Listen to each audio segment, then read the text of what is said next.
pink stuff. It's not like lemonade or anything else. It's all right. Yeah, no, it's not an alcoholic drink. Just so that we're clear. But just keeping us moving along. All right, I digress. This is State of New Jersey versus Paul Caneiro. It's indictment 19-02-0283. Can I have the appearances of counsel for the record? Your Honor, Assistant Prosecutor Nicole Wallace on behalf of the state. Good morning, Judge Chris Decker, Assistant Monmouth County Prosecutor for the state. Good morning, Your Honor. Monica Mastalone, attorney on behalf of Mr. Paul Caneiro, who's present. Judge, good morning. Andy Murray for Paul Caneiro. Okay, good morning, everyone. Good morning, Mr. Caneiro. Okay. We are going to continue with the cross-examination. Detective Sergeant Christopher Clayton.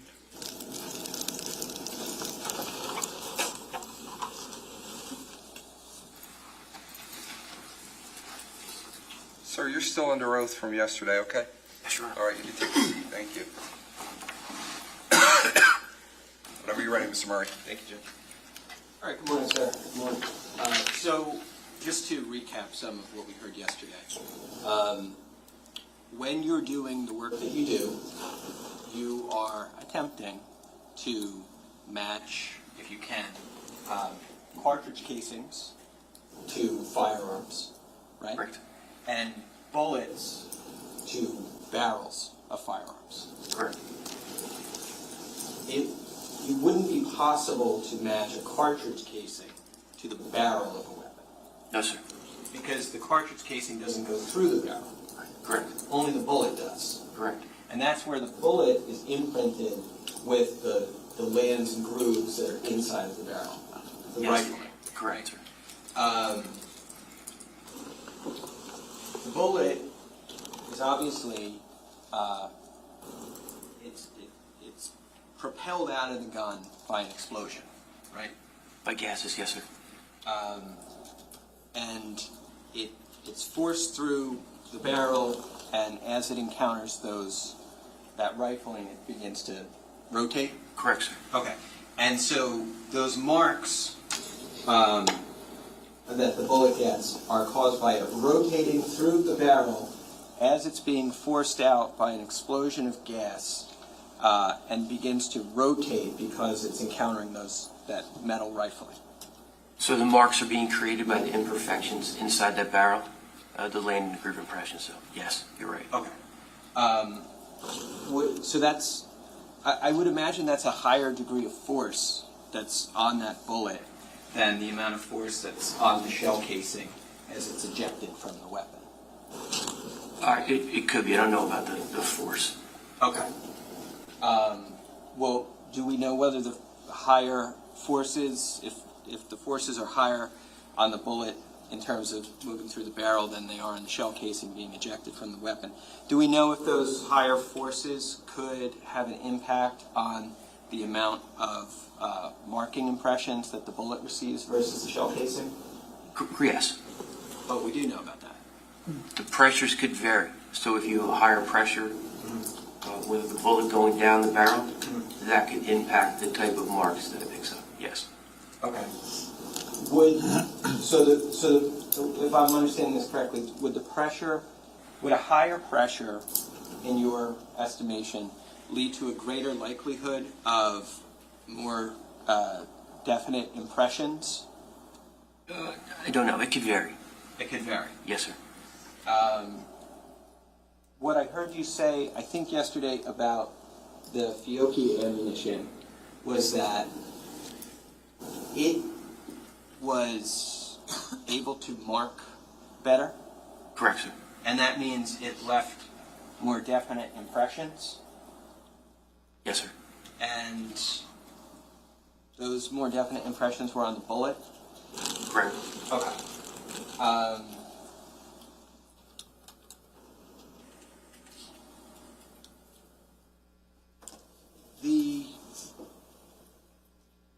The Sig Sauer S-193, that's the evidence item of it, S-193, that was the weapon that you were able to match to the shell casings found at the Colts Neck scene? Yes, so that's our item number 15. 15? I believe Did I it just is. show that to you? Yes, sir.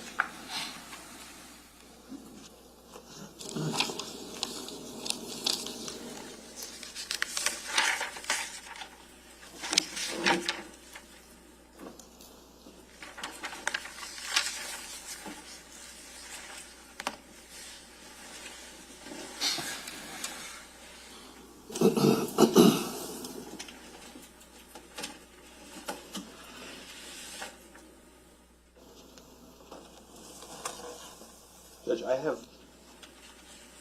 both S-181 and S-193. Right. I'm going to approach. Okay. Okay. So I'm going to show you S-193.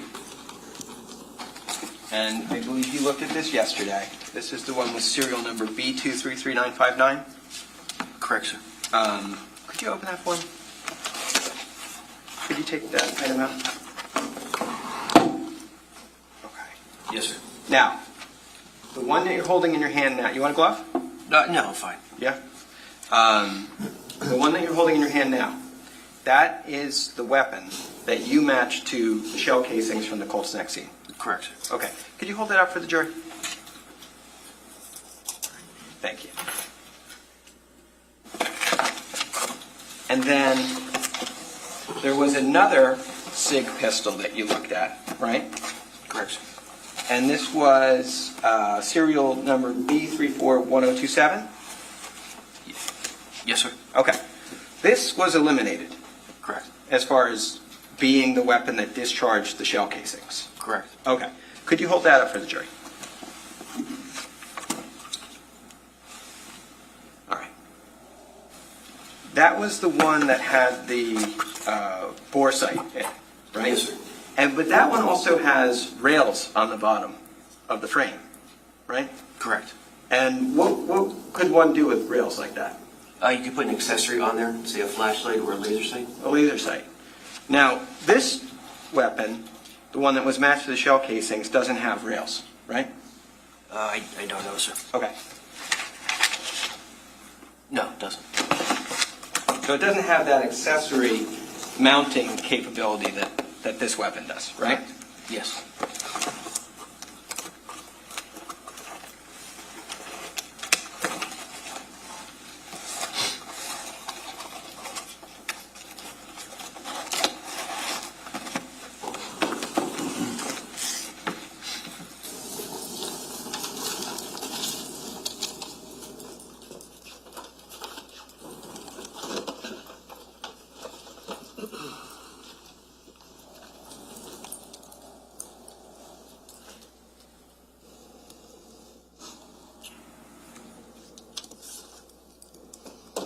We also saw something yesterday, and I'm not sure what the evidence item for it was, but it was a silencer.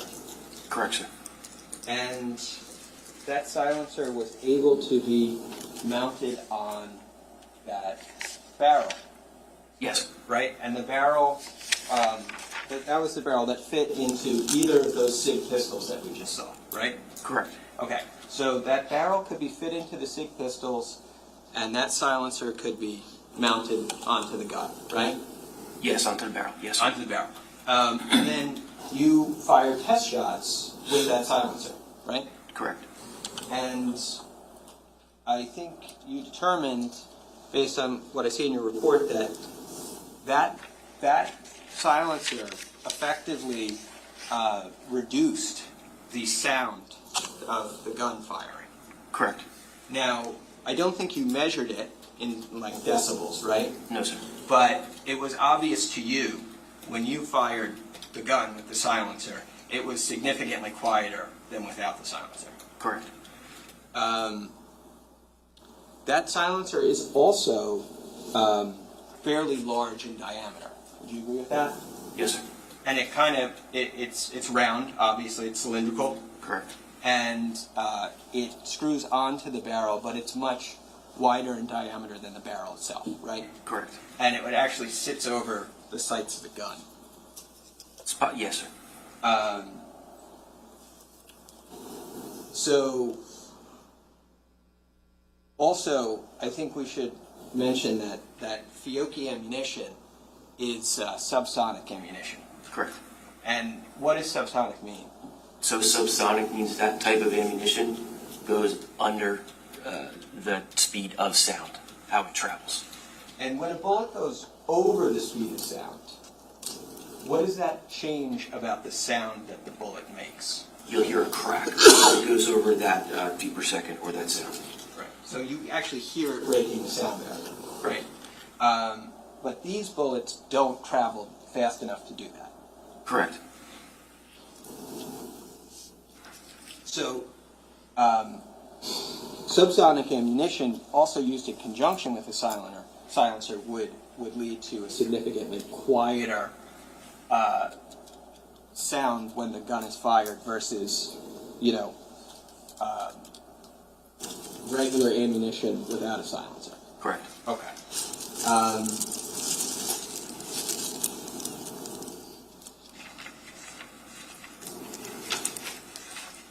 There were, obviously you issued a number of reports in this case. There were comparisons of bullets, comparisons of shell casings. There were cross comparisons. You also did a firearm assessment of the various firearms that you were given by the prosecutor's office in this case, right? Yes, sir. They included various calibers of weapons. It looks like mostly 9mm, right? Correct.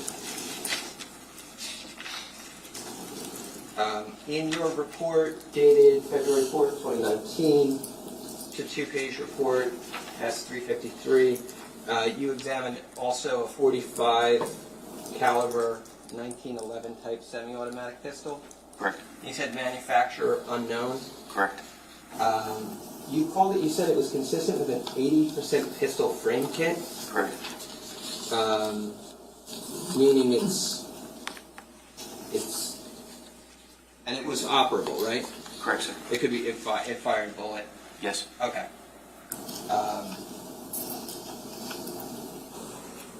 But it was like it was homemade. Well, not homemade, but it was from a kit. Correct. Okay.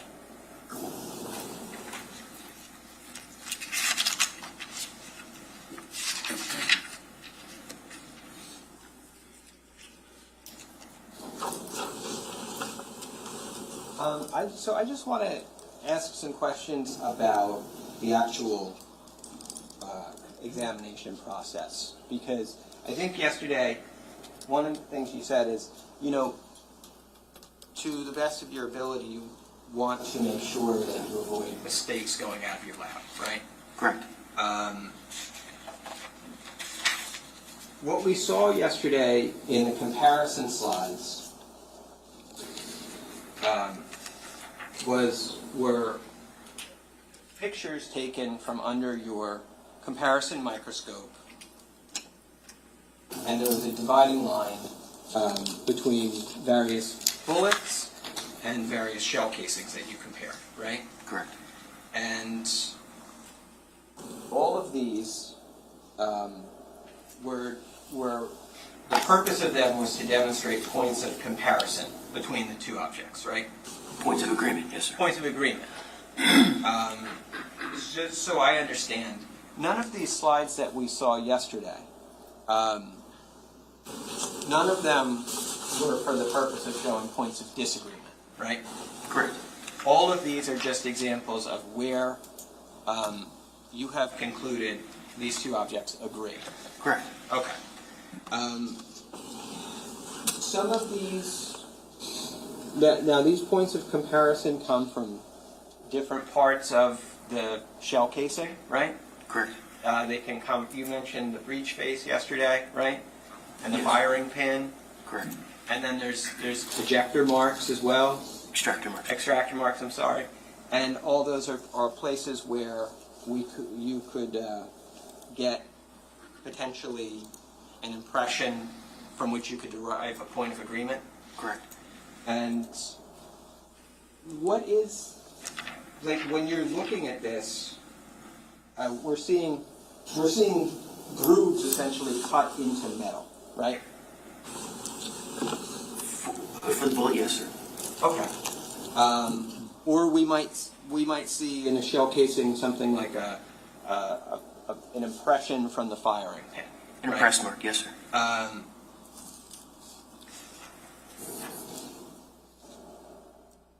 How many of these points of comparison do you need to see before you determine that either two bullets or either that two bullets were fired from the same barrel or that two shell casings were loaded into and ejected from the same weapon?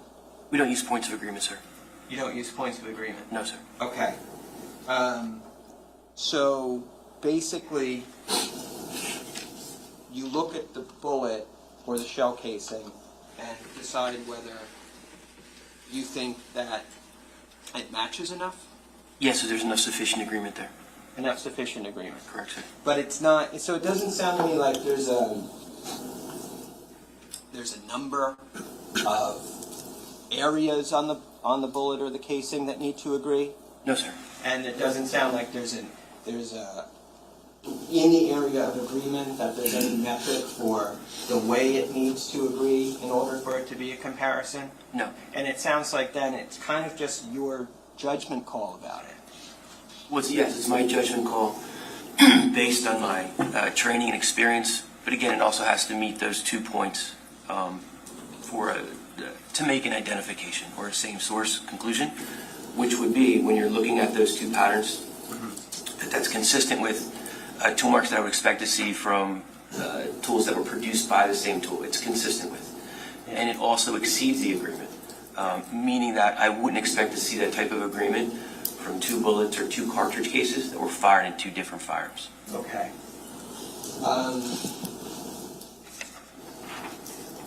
Okay.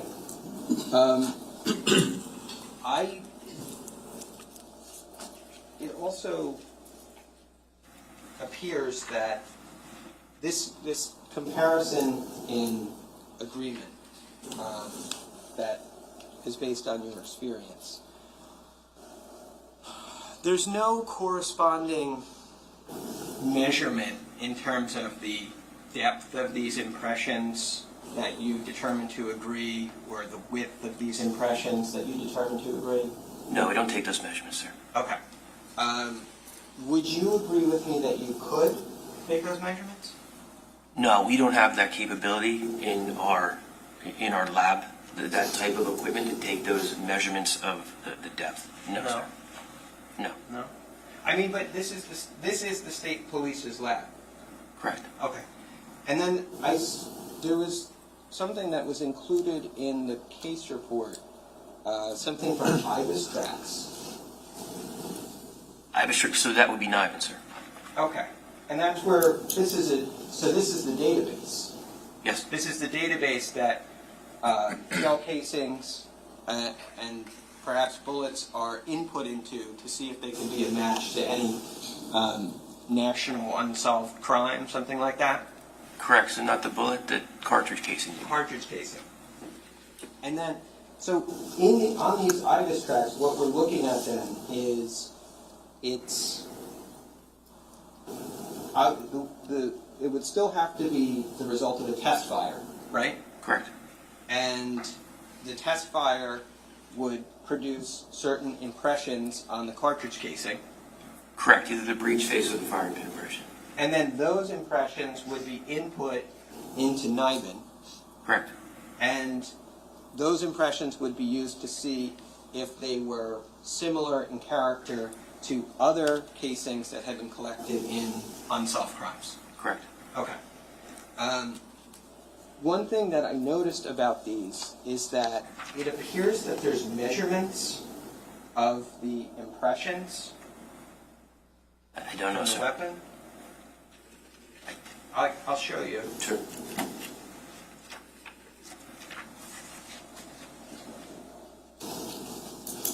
So I just picked this one because it's the Sig Sauer pistol that you matched to the shell casings. Just take a look at that for a second. Are you saying in this case or just... In this case, I'll go through it, Okay, Judge, in thank this you. case. What's the exhibit number? This is D144. Okay.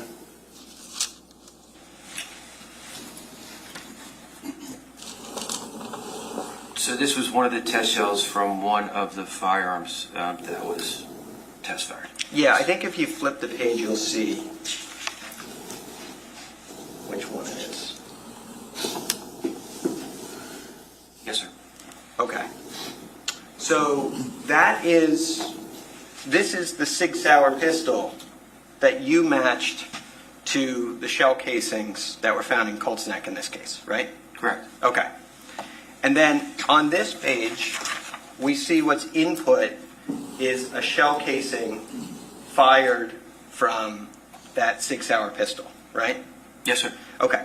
At the bottom of this, we're going to see that there's certain measurements for the firing pin outline, the inner outline, and the outer breech face outline, right? Correct. Okay. Then, and so we're clear also, this was fired using a nickel primer brass case shell casing, right? Yes, sir. Okay.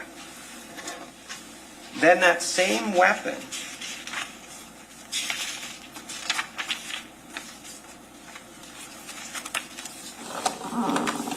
was test fired again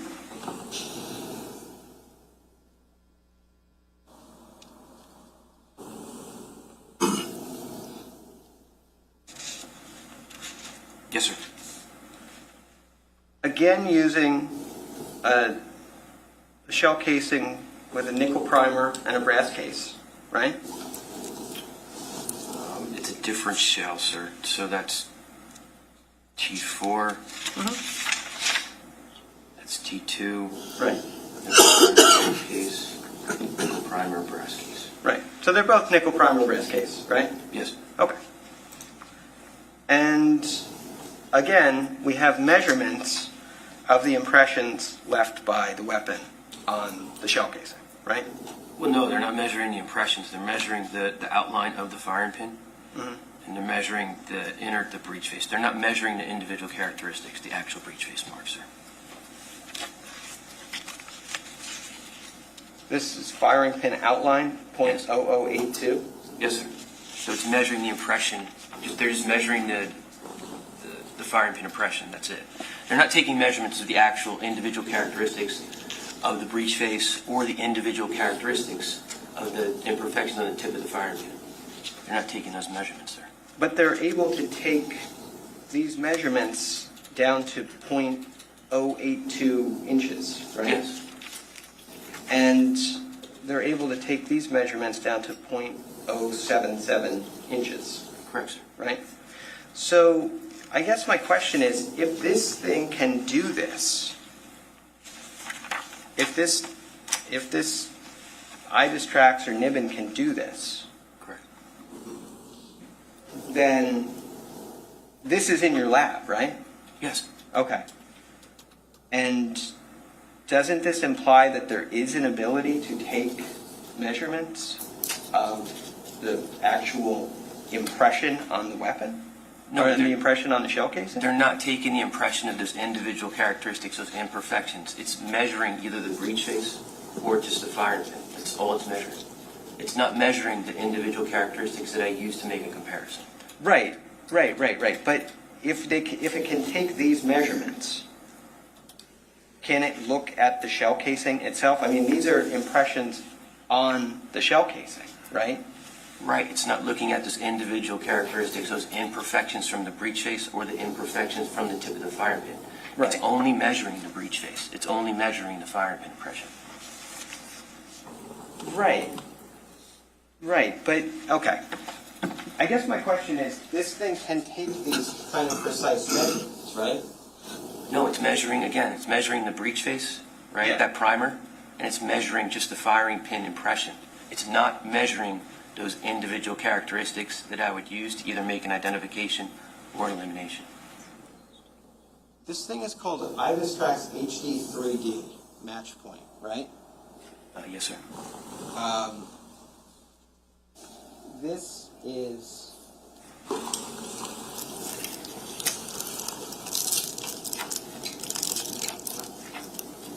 what's being uploaded for review is not the thickness or the width of the inner outline of the breech face.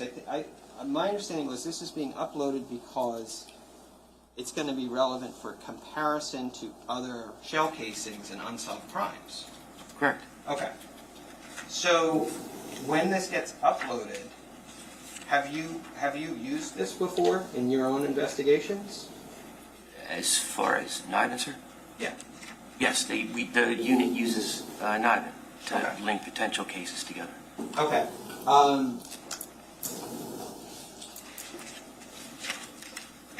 And it's called IBIS-TRAX HD 3D because isn't this software capable of actually taking a full picture of the casing itself?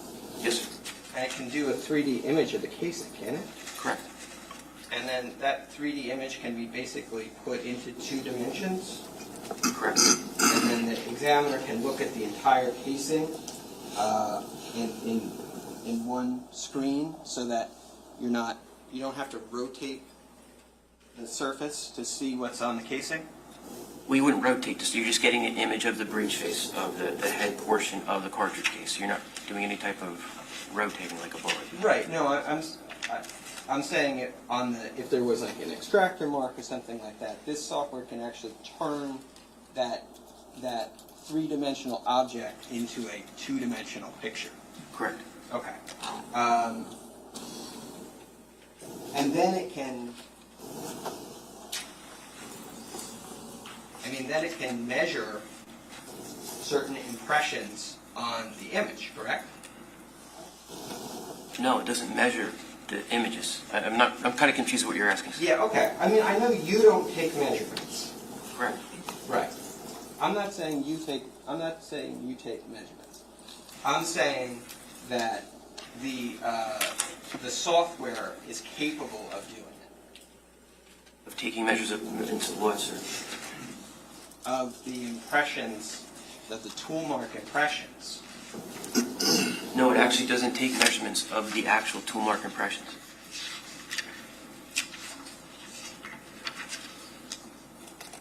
Now, okay, well, this is, just so I understand, this is not what you use to do your comparisons in this case, right? No, sir. Okay. And when you have used this before, this software in your casework before, what have you've looked at these impressions, and what do you do with them? Do you compare these microscopically? Or do you look at them through the actual IBIS system? So what will happen is we have a test fire. We test fire guns. Mm-hmm. So we'll take those test cartridge cases. They'll get entered into that NIBIN system. Okay. And that NIBIN system is going to take a digital image of that breech face, so the breech face and the firing pin impression. And then what that system does, it compares it to other cartridge cases, crime scenes throughout New Jersey, or wherever you want to correlate, to see if there's a match or not. Okay. So in return, that system will bring back these images, digital images and photographs, what it thinks potentially could be a hit. Okay. So we would have a NIBIN tech or another examiner look at these images, and if they think there's a potential there because you're seeing those corresponding marks off of that photo, it will go out as a potential hit to the submitting agency. Mm-hmm. If that submitting agency wants that potential hit confirmed, we'll bring back the actual physical evidence, and then we'll actually look at the physical evidence, not at the photograph, and then we'll do a confirmation. And to actually confirm by looking at the physical evidence, just like I would do in this case, actually looking at the physical evidence, and we would confirm that hit. So that's how that it would work. In this case, NIBIN wasn't involved in this case at all, doing comparison work. Okay. Okay.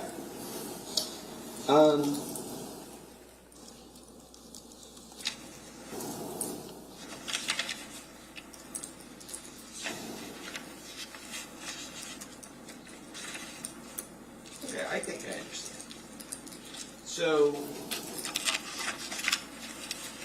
to go back,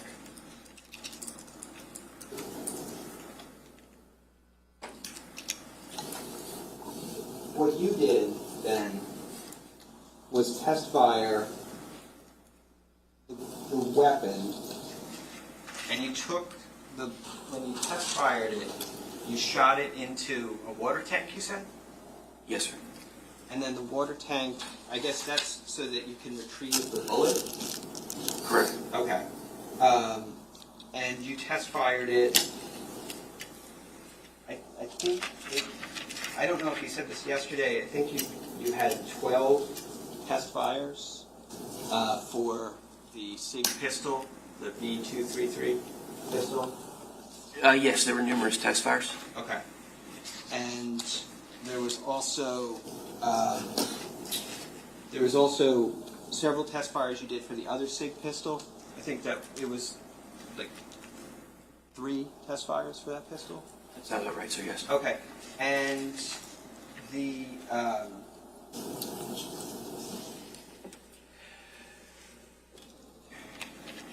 those were all those test fires through the barrel that was included? That separate SIG barrel that you received? Were all those test fires, the 12 for the one SIG and the 3 for the other, were all those test fires done through that barrel that you received? Yes, sir, either from one of the 3, either the 2 pistols or the barrel too. Yes, sir. Okay. But when you got the guns, when you got those SIG pistols, they both had barrels, right? Correct. And were some of those test fires with those gun barrels, or were all of those test fires, the 12, the T exhibits in your reports, the 12 from the one SIG and the 3 from the other, were all of those fired through the SIG pistols using that other barrel? Yes, I'd have to check my notes, but Okay. yes. Okay.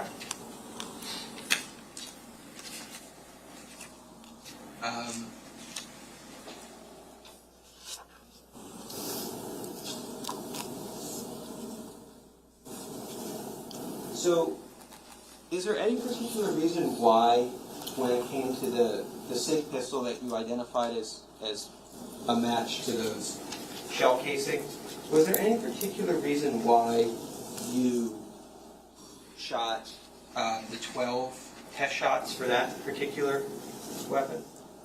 No, sir. So, again, we're using light ammunition. So I would do multiple test shots. That's common. You're looking for your best exemplar test standard. Okay. So when you're saying you're looking for your best example or test standard, what does that, how do you know when you get there? Because you're looking at all the test standards, and you look for your best exemplar. Okay.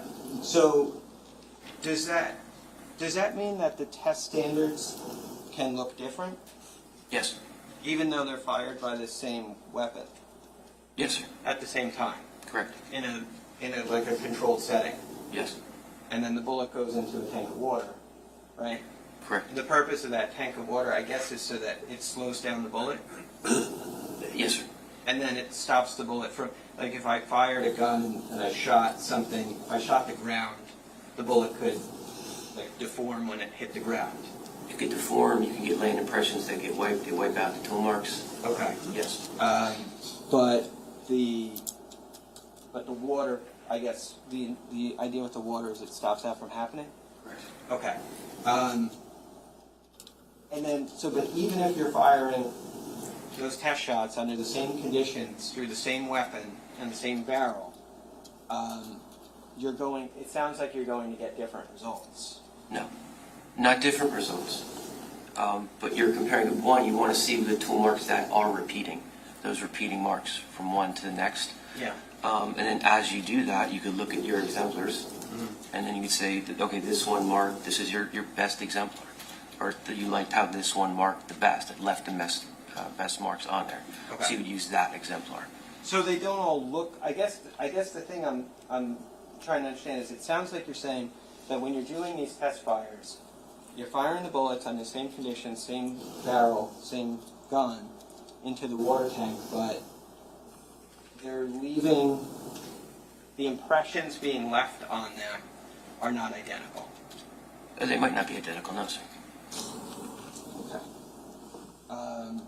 And then you want to find one that, in your estimation, is the best to you. Correct. And that's the one that's most readily observable as being comparable to the item of evidence you're looking at. Yes. Okay. So what we were seeing, I guess, what we were seeing yesterday was those kind of best case scenario examples from your test fires. Correct. So we weren't seeing the ones that didn't, in your words, mark as well, right? Correct. And the ones that may not have been identical, right? Yes. Okay. And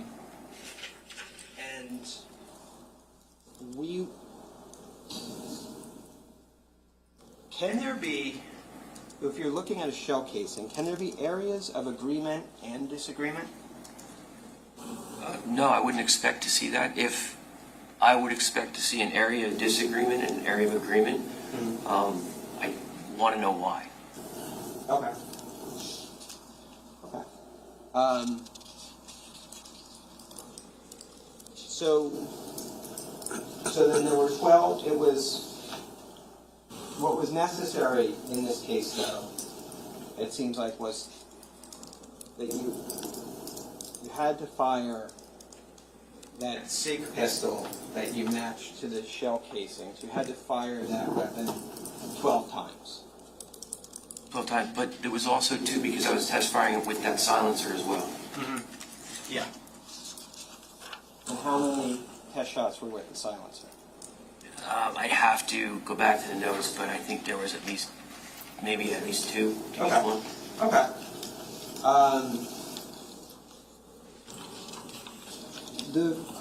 The Fiocchi ammunition, you said that marked better. Correct. So I take that to mean, can you just walk us through when you get these things? I think you first get the first set of evidence on the 26th of November. Sounds right to me, sir. And then, so can you just walk us through what you do once you get that? Once we get the evidence, Yeah. sure, evaluate it for its class characteristics. Okay. Class characteristics are the same. Then we go on and we do a microscopic comparison of those specimens to see if they were or were not fired at the same fire. Okay. So when you get the specimens, right, either the shell casings or the bullets or bullet fragments, Correct. is your step one comparing them to each other? No, step one is evaluating each specimen, whether it's a bullet or a cartridge case, Yeah. and identifying the class characteristics. Okay. And then after you do that, and you say, these either have the same class characteristics or I can't tell, right? Or maybe they don't have them. But in this case, you're examining shell casings, right? And they appear to be the same type of casing. Yes, sir. They were all GFL 10 9x19. Same caliber, Yeah. same shape of the firing pin, same breech face, parallel breech face marks, Yeah. class characteristics. Okay, what I'm wondering, I guess, is more when you get these things, you've looked at them, these are the bullet fragments and bullets and shell casings. When you look at them and you say, okay, I've determined class characteristics, what is the next step after that? The class characteristics are different, right? You can make an elimination off of the class characteristics. Okay. If the class characteristics are the same, then we will go and do a microscopic comparison of either the bullets or the cartridge cases to see if they were or were not fired out of the same gun. Okay. Now, when you say if you go on to do that comparison to see if they were or were not fired out of the same gun, Correct. is that a comparison? That's a comparison amongst the evidence items themselves? Yes. Okay. Because there was also this comparison you did to the firearms that were collected in the case. Yes, sir. And I think the firearms were delivered on the same day that the evidence items like the shell casings and the bullet fragments were delivered, right? Yes, sir. So you had that all at one time. Yes, sir. And so I guess my question is, in terms of order of operations, do you begin by, let's say, taking, item 11, a cartridge casing, right? And comparing that to a test fire from one of the weapons? Or do you begin by comparing item 11 to item 13, another cartridge casing? Both of them came in at the same time. Yeah. So I was working both cases at the same time, sir. Yeah. Well, do you remember, so would you have a specific order to how you did that, though? I don't typically, I would look at the evidence first, Okay. and then I would compare it to the test fires. Okay. Because I think here, one of the things that happened is there was like a bullet fragment 25, and you weren't able to confirm whether that was fired from, that was consistent with the other bullets that were recovered, right? It was inconclusive when I did my microscopic comparison, sir. Okay. And so, okay. So then after you've done those comparisons, but one bullet recovered at a scene to another bullet recovered at a scene, one shell casing recovered at a scene to another, then you would typically do the cross comparison where you compare it to the other weapons. Yes, sir. Okay. The date on these, just so I understand this, there's dates on these slides that we saw yesterday, the slides of your comparisons? Yes, sir. Are those the dates that you did the comparison, or are those the dates that you took the pictures, or what? Those are the dates that I took the photograph. Okay. So those dates don't necessarily correspond to the dates when you did the comparison. No, sir. So for these photos that are dated December 17th, 2018, you actually did a comparison, but didn't take photos at that point in time, back in November? No, so the date on the photograph is when I took the microscopic, the photograph of my comparison. That's the date I took that photograph. Okay. It's not necessarily the date that I actually looked at the evidence. That's not noted in my report. Okay. Okay. So it's not the date where you drew the conclusions. That's the date that, no, that's the date that indicates when I took that photograph. Right. Right. But it's not necessarily the date where you concluded, oh, this has sufficient agreement or not. Correct. Okay. All right. So now you've gotten this evidence, you've looked at it, you've done some test fires, I suppose, with the other weapons, and the ammunition that you're using isn't marking as well, right? Correct, sir. One of the things that you mentioned yesterday was about, I think it's like ways to demonstrate that this field of forensics is trustworthy and reliable, right? Yes, sir. And I think one of the ways that you mentioned is obviously having peer review of your work, right? Correct. But also trying to avoid a situation where the examiner is coming into it with a bias about what the results are or should be. Yes, sir.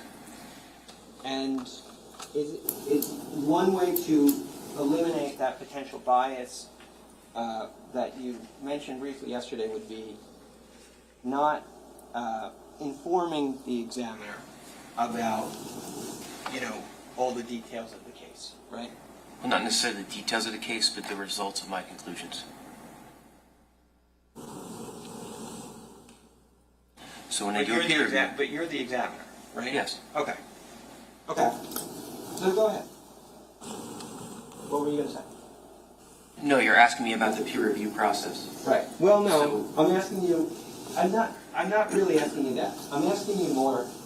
Is it important in terms of making sure that you don't have a bias in the case? Is it important for you just to get the evidence, do your work, and report your results? Or is it okay for you to have a conversation with the investigating detectives about who they think did it and how it happened, and then you do your work? No, sir. It's the first. So when we testify, we're examining the evidence. That's all we care about, is examining objectively the evidence that is before us. Okay.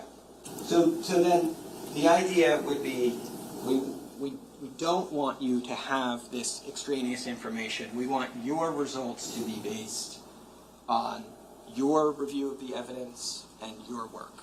Yes, sir. Okay. Because obviously, if we did it the other way and you were allowed to have full access to the case, then, you know, consciously or otherwise, that could interfere with your conclusions. Is that fair to say?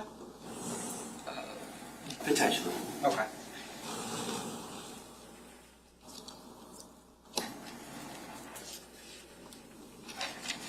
In this case, though, you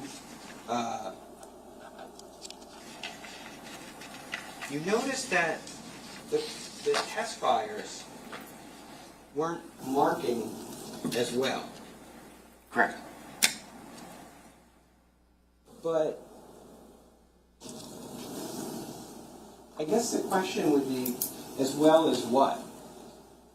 The test fires that we have, I mentioned it the other day, in our laboratory, the 9mm Luger ammunition that we would use, we didn't have the same ammunition that, I guess that was that on the bullets that were submitted to us at the crime scene. The bullets that we use, the bearing surface, meaning that surface of the bullet that comes in contact with the lands and the grooves, it was smaller. The evidence bullets that were in this case, the bearing surface that comes in contact with those lands and grooves, it was larger. So that impacted the tool marks that it would pick up.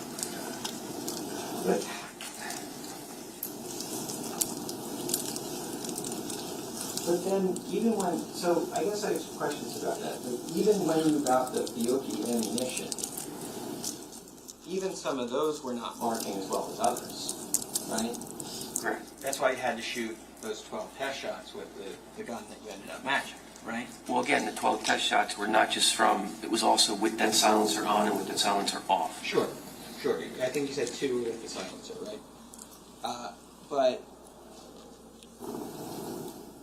I guess what I don't understand is you're saying it's not marking as well, but how do you know that that's the result of having the wrong ammunition as opposed to not having the right gun?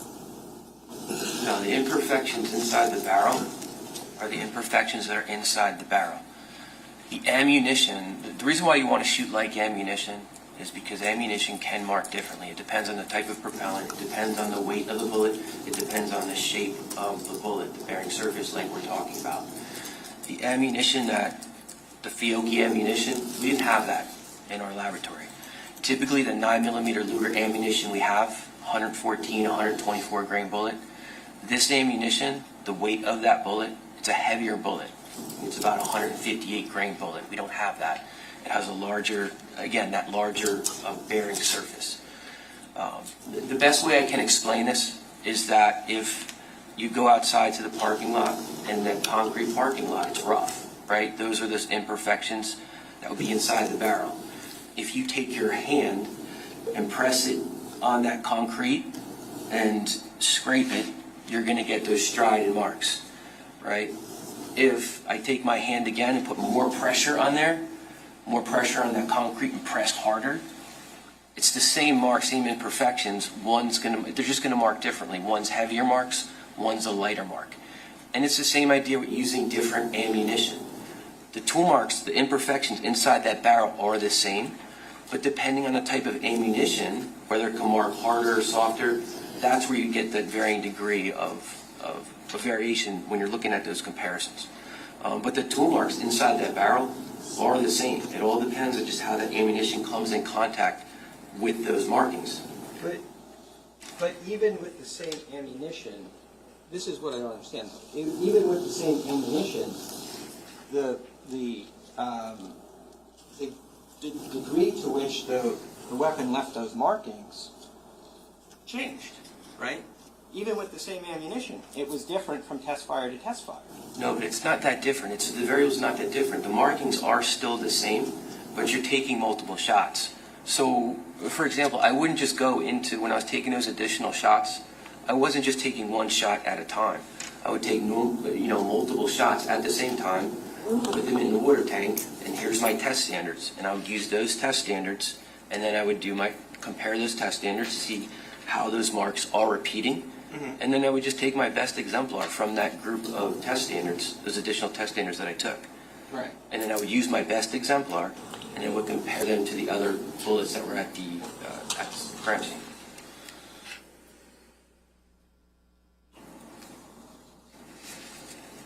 Right. But you shot 12 of them because of something that something prevented you from being able to just shoot. For the purpose of comparing the gun barrel, right, to the evidence you had, right? Right. Forget about the silencer for a second. For the purpose of just comparing the gun barrel to the evidence you had, there was something that made it make more sense for you to shoot multiple test fires rather than a single test fire. Correct. Right? Yes. And that thing that made it make more sense was? No, I was shooting. I was shooting the additional test fires in a batch. I wasn't just shooting one, looking at it underneath the microscope, taking another single shot, getting it, looking at a microscope. I shot them in a batch multiple times. So I would take that batch of additional test standards, and I would look at that batch, and I would look at the test standards to see how those marks are repeating. The marks were the same. It wasn't different marks each time, and I would just use my best exemplar from that batch, and I would compare them to that like ammunition. Okay. But best implies that they were not all the same. Probably not all the same, so you're never going to get everything that's exactly the same. I just used this one was my best exemplar out of that batch. Okay. And then those other ones, would you take any notes about those and how they agreed but weren't quite the best, or do we know anything about that from your reports? No, we wouldn't do that, sir. Okay. Okay.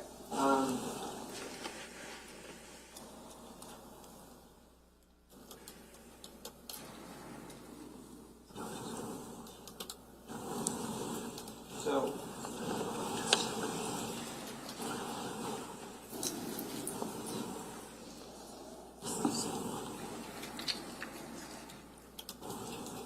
you wouldn't do that. And you wouldn't do that because obviously what you're putting together as far as your presentation is your ultimate conclusions, right? Correct. And your ultimate conclusions rely on the best evidence samples that you had, right? Correct. And anything that was not the best or didn't mark as well or anything like that, the notes about those things are not preserved, right? No. Okay. And so it's impossible to say the ways in which they weren't quite right in terms of their presentation for your report, right? No, it can. No, so we're not looking at there's. You're not looking at there were no differences from test shot to test shot. It's just how they mark and the degree of how they mark. Okay. So let me go back to one thing though. So the bullet tracks, the measurement itself is what it calls the firing pin outline. Correct. That's the knife and the shell casing, the short shell casing, sir. I'm sorry? We're not doing the bullet. It's the cartridge case. The cartridge case, it says firing pin outline, right? Yes, sir. And then it's measuring something on the shell casing. Firing pin outline, yes, sir. Okay. So what is the firing pin outline on the shell casing? Literally what it says, the outline of the firing pin impression. You're just measuring that.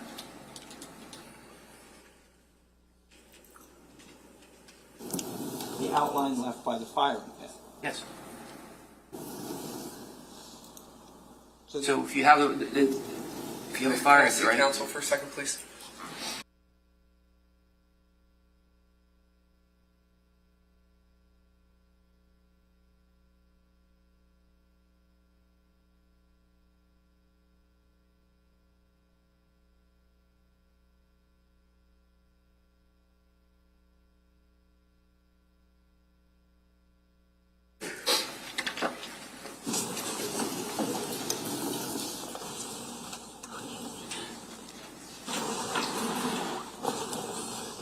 So the firing pin outline is the impression from the firing pin on the shell casing. Yes, in the primary, yes. Okay, it's not a fact about the shell casing. Like when the shell casing is designed, right? It's manufactured, and it is all the shell casings that are manufactured, same caliber by the same company. Those are all designed with certain specifications, right? Correct. Okay. So the statement in these reports about the firing pin outline size is not a statement about the manufacturing standard of the shell casing, right? No. It's about the outline that gets left by the firing pin of the weapon. Correct. Okay. So that firing pin of the weapon that we saw, right, can leave different sized markings on the same ammunition. No, so that, again, we'll just go over the firing pin, the tip of the firing pin, right? It's a circular firing pin. When you pull that trigger, the firing pin is hitting that primer. It's detonating that primer. That's what fires that cartridge case. Sure. So that firing pin, once it hits that primer, it makes a crater from that pin hitting it. All that is doing there for NIBIN is measuring the crater, so to say. From this point, from the 12 o'clock position to the 6 o'clock position, Right. it's just taking that measurement of the crater and the firing pin on that primer. Right. And then but the measurements it takes from shot to shot using the same weapon and still using nickel primer brass case shell casings left different size impressions from the firing pin. It could. Okay, so those are different marks in terms of their size. Right, but it's not actually physically measuring the firing pin. It's measuring the crater that it hits. I understand. Right, the crater that it's causing. Right, it's measuring the impression on the shell casing. Yes, the impression Right. on the shell casing. But the impression on the shell casing is the thing that you use to determine if two things are like or if two things are unlike, right? No, it's not. I'm not looking at the size of the crater of the impression. I'm looking at the tool marks inside that impression.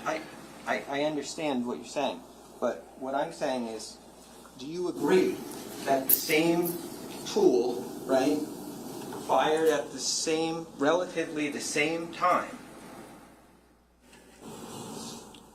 using ammunition of the same composite, can create different sized impressions? Difference, I get it. I assume it can. Okay. But again, you're not talking about the tool marks inside the firing pin impression. The tool marks on the imperfection on the tip of the firing pin. You're talking about the firing pin impression, the crater that it's leaving. Yes. On the primer. Yes, that's right. I am. I'm just trying to make sure that I understand that the same tool fired at the same time with the same ammunition can leave different sized markings. The crater of the firing pin? Yes. It's an impression, is it not? Yes, I'm agreeing with you. It's a tool mark impression, right? Correct. And it's a tool mark impression that can create different sized impressions even when fired at the same time using the same ammunition. Again, I don't take those measurements. I'm not saying you do. Right. I'm just saying that this is a thing that happens. Can it vary by thousandths of an inch? Yes. Okay, well, your microscope, what's its maximum magnification? It could go up to over 100 times magnification. Right. But we're not talking about the same thing right now. We're not, but when we're talking about a hundredth of an inch, At this point, I have to object. This has been asked. Yeah, he's asked and answered this many different ways, many different times. So you're talking about two different things. If you want to try to specifically ask something, but what you have asked him right now, you have asked him several different ways, and he has answered it the way he's answered it. I'll just leave it that way.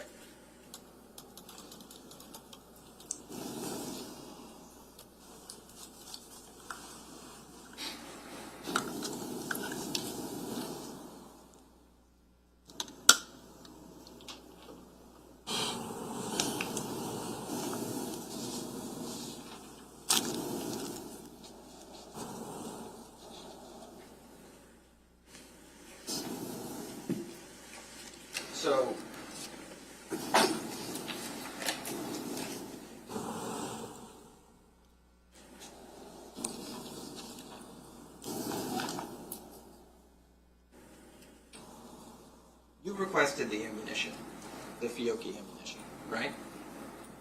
I'm not sure if I requested it or if the prosecutor's office had that ammunition Okay. and let me know. So I don't recall, sir.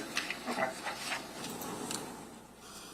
I think you said yesterday that you were doing these test fires and the ammunition you had wasn't marking as well, right? Yes. So you were the one that came to that conclusion, right? Yes. Like maybe I don't have the right ammunition, right? Correct. Okay. And then you look for it at the state police lab, right? Yes. Because you want to use state police ammunition if you can, right? Both. So we use our ammunition, but you also, it's very important to use like ammunition.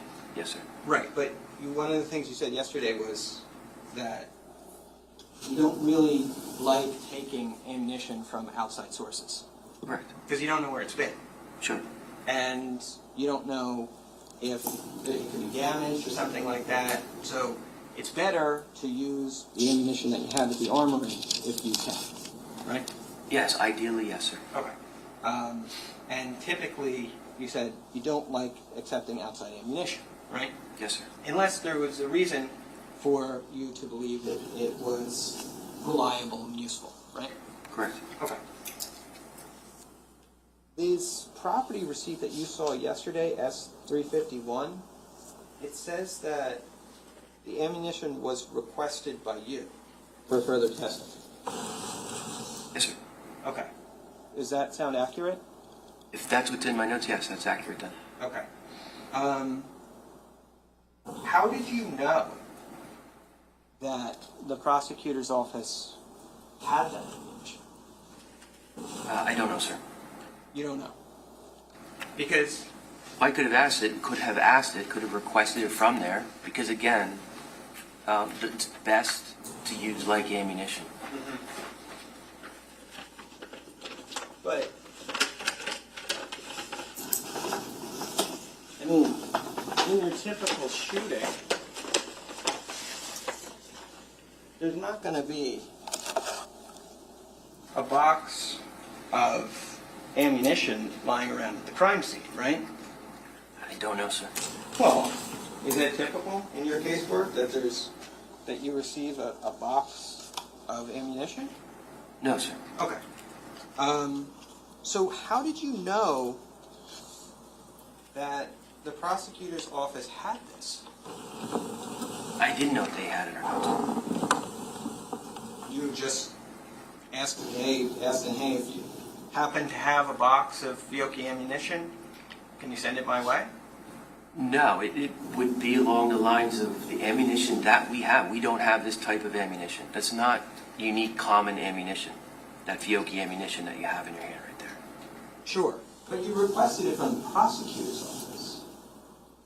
Yes, because again, the ammunition that we had in our reference collection wasn't the same as that type of ammunition, the bullets that were in this case. Right, but like there's somebody who works at state police who can tell you, like I'm sure there's some kind of person who can obtain various ammunition, weapons, things of that nature, right? No, sir. There's nobody who can buy ammunition. There's We no can. procurement. What's that? You don't have a procurement division? No, we procure. Instead of doing that, you ask the prosecutor's office if they happen to have Fiocchi ammunition. Correct, or the same ammunition that was used at the scene. Yes, sir. Okay. And I guess I'm just confused because if it's atypical to accept outside ammunition, right? Correct. Because it's unreliable potentially, right? Correct. And it's atypical for boxes of ammunition to be left at crime scenes, right? Correct. Why would you assume that the prosecutor's office had a box of reliable ammunition unless you already knew that they had it? I didn't know they already had it, sir. Again, if best case scenario, you want to use test fires like ammunition. Typically, you're right, we don't use ammunition from outside agencies, but if there's an instance where we cannot obtain that type of ammunition, we would request the ammunition and use it for test fires. We do procure our own ammunition, but we don't have our own credit card. It's a state agency.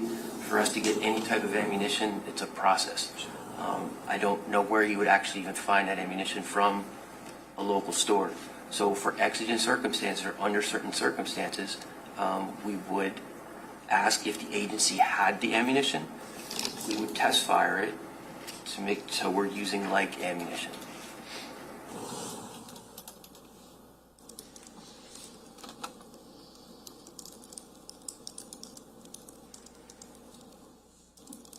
But you requested this from the prosecutor's office specifically, right?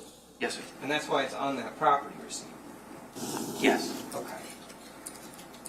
Also on the property receipt from November 26th is a synopsis of the case where it states that Paul Caneiro is suspected to have disassembled and or altered firearms by exchanging the parts. Yes, sir.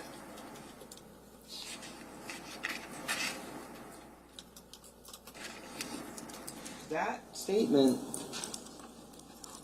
wasn't something that came from you, right? No, sir. Somebody else put that in there. Correct. And that statement wasn't the result of your ballistics investigation, right? Correct. So, and this evidence receipt is from the 26th, which is prior to you having this ammunition, right? Correct. And so that has to mean that whoever put this on here, put that statement on here prior to you doing the testing with this ammunition, right? Yes, sir. And do you know who put that statement on that receipt? No, sir. Do you know why they put it on that receipt? That's typical. Every case that comes in, it has a brief synopsis of the case. It's every single case that we get in. Okay. People put information on there, so that's typical. But why is it on here that Paul Caneiro is suspected of exchanging or altering firearms parts prior to you doing any case investigation in terms of ballistics? That's typical. Typical? Yes, on that receipt, it will tell you. It says brief history of the case on that evidence receipt. And then 2 days go by, and this box of ammunition arrives at the ballistics unit, right? Correct.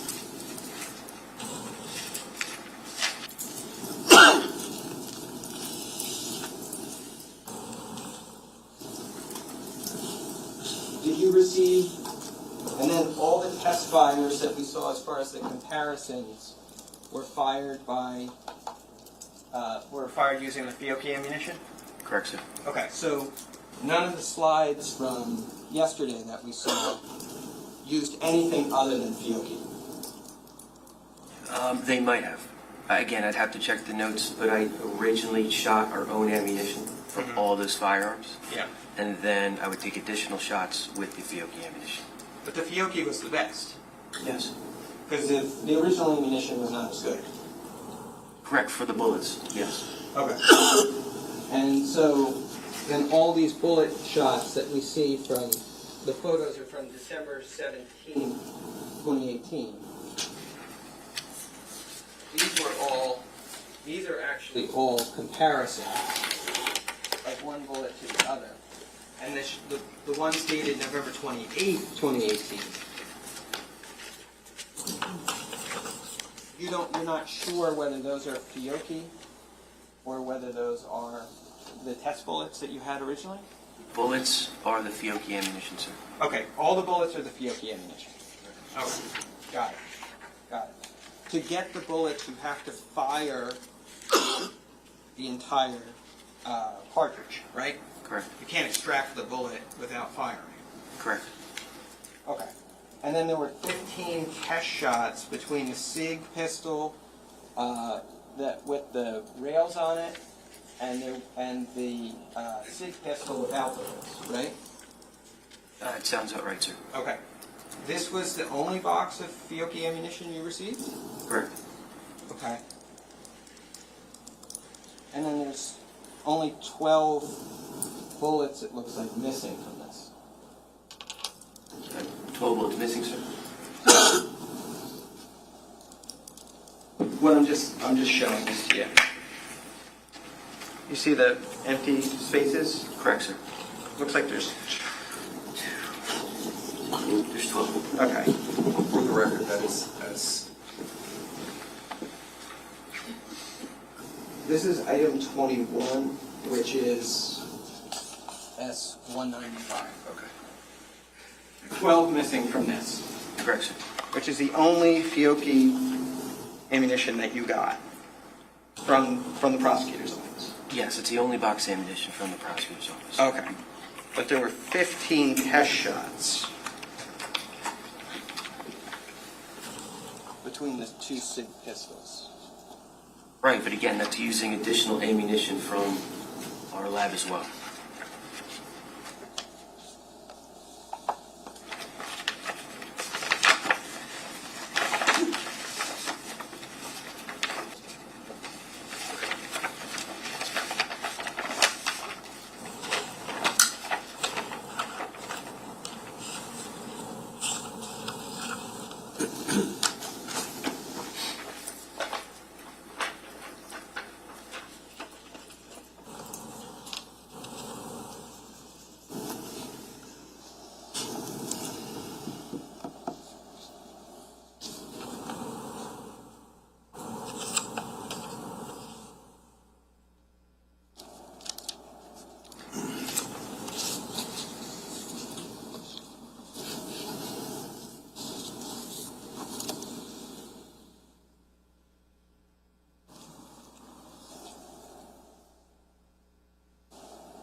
Okay.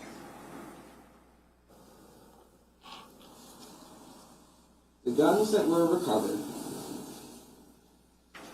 were mostly 9mm, right?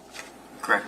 Now, some of them, it looked like, had a right twist that was polygonal. Yes, sir. And I guess that means that we use a different mark than just a regular right twist. No, sir.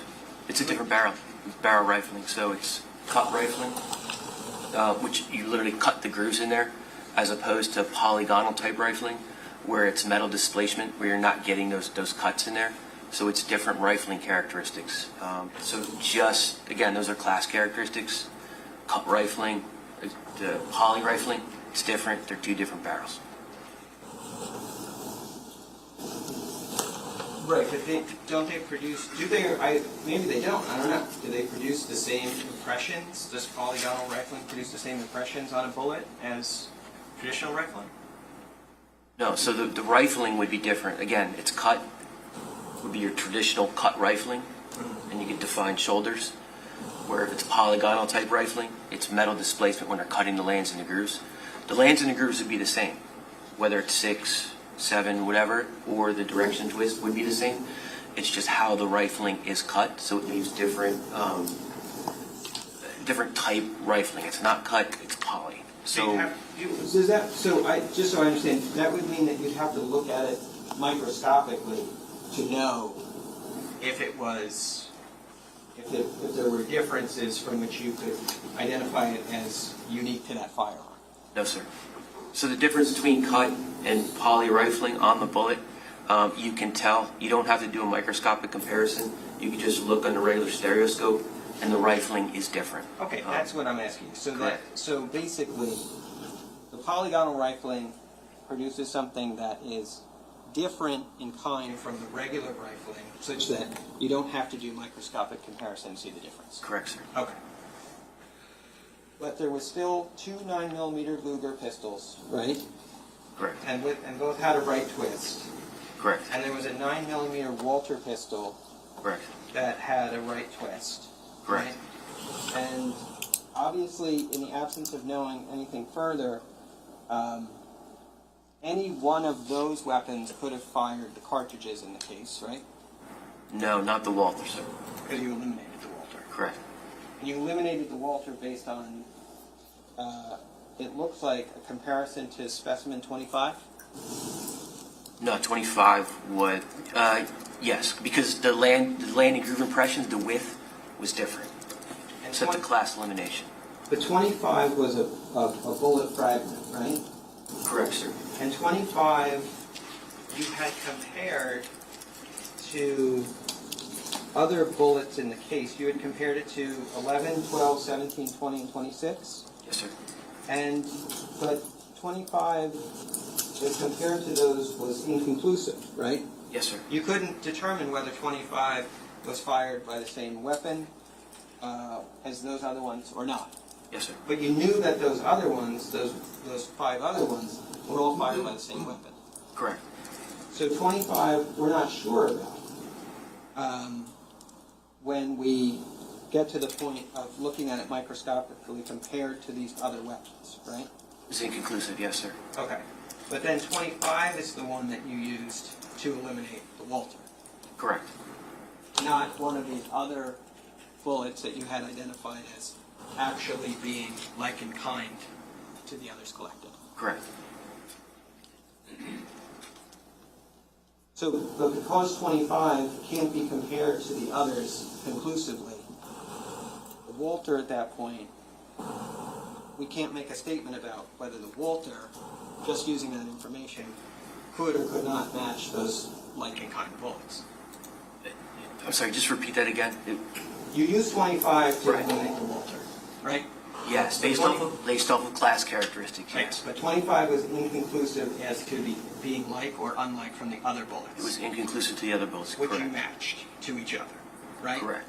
And those bullets, we don't know if, we don't know based on just 25, it would have been inclusions or exclusions from the Walter. No, they would have been excluded from the Walter. And 25 is the inconclusive bullet in that range of bullets, right? 25 to those 4 bullets are what we're talking about, yes, that's inconclusive. Right. But both are eliminated to the Walther. But your report specifically says, so I understand this, that 25 is the one that you used to eliminate the Walter, right? Yes. Okay.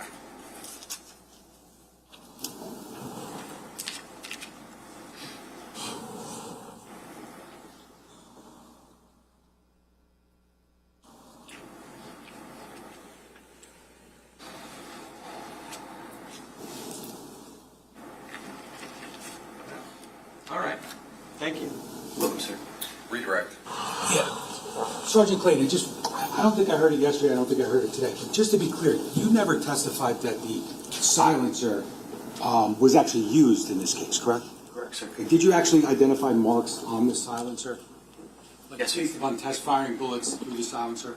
Yes, sir. Were there marks on those bullets? Yes, sir. And were they on the bullets that were located at the crime scene or at the autopsy from 15 Willowbrook? No, sir. So you're not saying the silencer was used, correct? No, sir, I don't know. You're saying it just could fit on that barrel. Correct. Now, 25, New Jersey State Police item number 25, that was something that was inconclusive in compared with the other bullets that were found in Colstat, correct? Correct. And I think, if you need your report to refresh your recollection, item number 25 from the state police, you indicated it had a right-hand twist. Is that accurate? Yes, sir. Were you able to determine the number of lands and grooves? No, sir. Okay. So is that why it's inconclusive? So it's inconclusive. There's just, again, microscopically, there's just a lack of tool marks on there. So when I'm comparing them to the other bullet specimens, it's inconclusive. There's not enough tool marks on there to make any type of either a positive or elimination conclusion. Okay. And item number 25, just to be clear, I'm going to show you S349 for identification.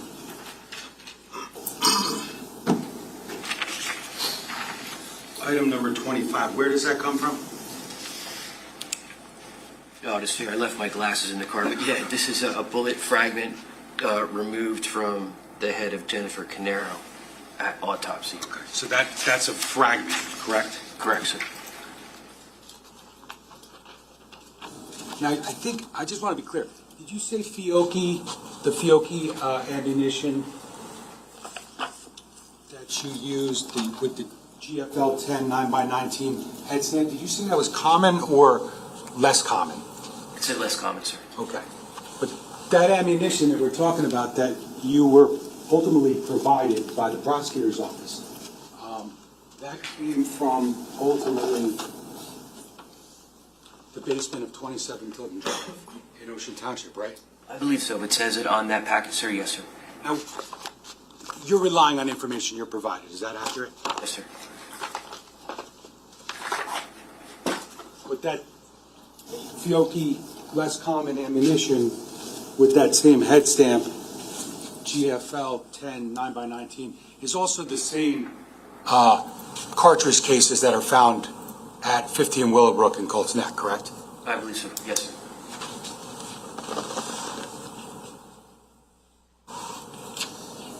Judge, I don't have anything else. Thank you. Cross. Two questions. So, based on the prosecutor's redirect, what I understand you saying is that your conclusion would be, in terms of the bullets found at the Colts Neck scene, those bullets were not fired through the silencer. I don't believe so, sir. They didn't have the same markings, right? Correct. So your conclusion is those bullets at that scene not fired through the silencer. I didn't have a conclusion on that. Maybe it was, maybe it wasn't. I don't believe it was, but I didn't come to a definite conclusion that either it was or it wasn't. Okay. I don't know, sir. You didn't conclude it was, right? Yes, sir. Okay. Now, does the state police in general look to the Monmouth County Prosecutor's Office as a supplier of rare ammunition? No. I'm just going to object. This has been asked and answered. It's just. I got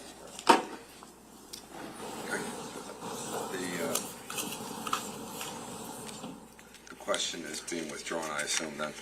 So, sir, you can step down. Thank you. Thank you, Your Honor.